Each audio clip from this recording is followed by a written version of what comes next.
So আজকে দেখবো যে বিকাশের এনএফসিটা কীভাবে কাজ করে।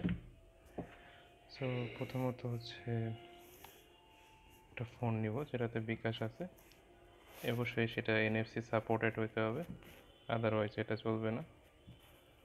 এটা Samsung Galaxy S9 and bKash app ওপেনও করতে হবে না, ওপেন থাকলেও সমস্যা নেই।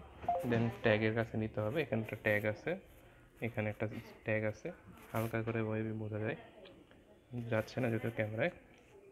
তো এই ট্যাগের এখানে আসবে, আসার পর হচ্ছে এই যে আপনার এনএফসি ট্যাগ বন্ধ আছে, চালু করুন।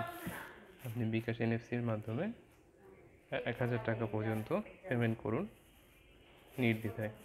অর্থাৎ এরপরে আপনি জাস্ট চালু করে দেবেন, চালুর এখানে করলে আপনার এটা চালু হয়ে যাবে। আর যদি চালু না থাকে, এভাবে না হয়, আপনি এই যে ম্যানুয়ালি এখান থেকে চালু অফ থাকলে চালু করে দিতে পারেন। চালু হয়ে গেছে। সো জাস্ট এটা ওপেন থাকলেও ভালো। সো আমি কিন্তু কোনো স্ক্যান করিনি বা কিছু চাপ দিইনি, জাস্ট খালি এনে ধরছি, অটো রিড করে ফেলবে। যার ফোন যত ভালো তার ফোন তাড়াতাড়ি করবে। এরপরে অ্যামাউন্ট আপনি দিবেন কত টাকা, জাস্ট নর্মাল যেভাবে পিন দেন। সে ফর এক্সাম্পল এখানে আমি 5 দিলাম। সো দ্যাটস ইট, এভাবে জিনিসটা হয়। Thank you.